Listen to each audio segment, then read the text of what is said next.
Exercise muna tayo. Exercise, oh. Inunahan naman ako ni Iber, oh. Iber, oh. Masinop talaga ito pagkati sa igiban, oh. Inunahan naman ako, eh. Hirap na walang tubig. Oh. Inunahan naman tayo sa tapag-igiban tubig din, eh. Nadaan lang ni Iber sa kwento. Tiboy magpingga, oh. Sanay na sanay. Bundok na bundok talaga, oh. Tiboy magpingga. Ayan pa yung isang makikiagaw ng tubig dito, oh. Oh, ayan, oh. Sunod-sunod na. Wala na naman tubig. Stress! Oh, ayan, oh.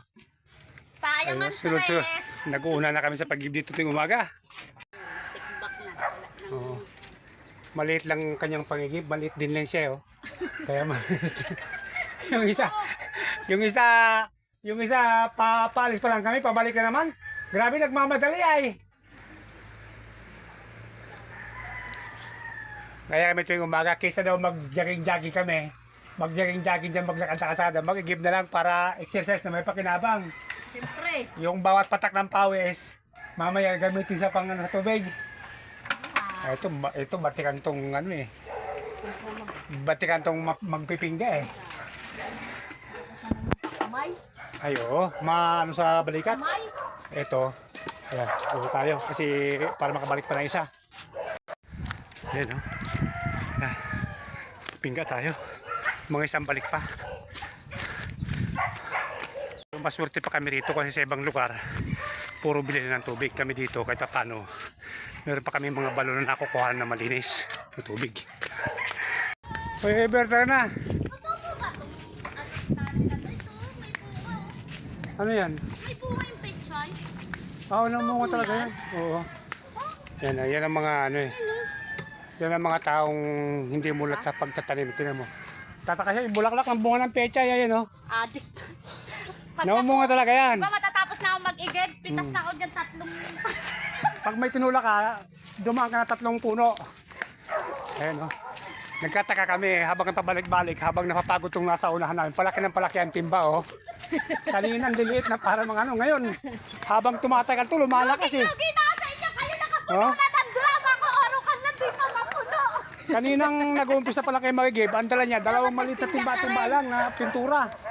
Ngayon, habang tumatagal, palaki ng palaki, ba? Habang tumatagal ito, lumalakas kami, nangangawit na. O, yan o, yung pa isa o. Kasi siya ngayon pa lang pa, bumawi. Tayo, tapos nang bumawi. Hindi kasi persahin.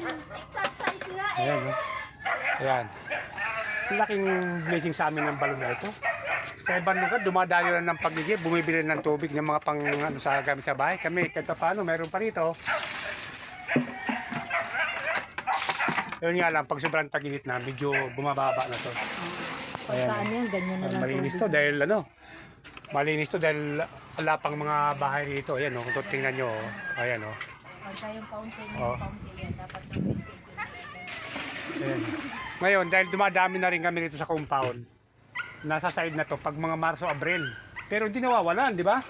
Hindi nawawalan to, tututuyan to. Kaya maganda, palanas na to eh. Mababaw ng hukay dito pero hindi nawawalan. Hindi ako sanay magbuhat ng ganyan. Oh, kung mga 5 pamilya rito, 6, kaya niyang suplayan. Mas marunong pa magpingga ako. Igit na yung pingga, kahit na daw, marunong yan. Si Lucy, tataka ako, sabi ko kanina, late. Ngayon, ang palaki ng palaki habang tumatagal eh. Kasi, lugi Tibay nun, no? Tingnan mo, oh. Pabit-bit lang talaga. Bago ka makarating sa inyo niyan, mahaba na balikat mo. Pabit-bit talaga, di siya marunong magpingga eh. Uli yung gawin natin ito kasi may gawin tayo. Hindi tayo babalik. So, see you next video. Bye-bye. Good morning. Ito maganda exercise.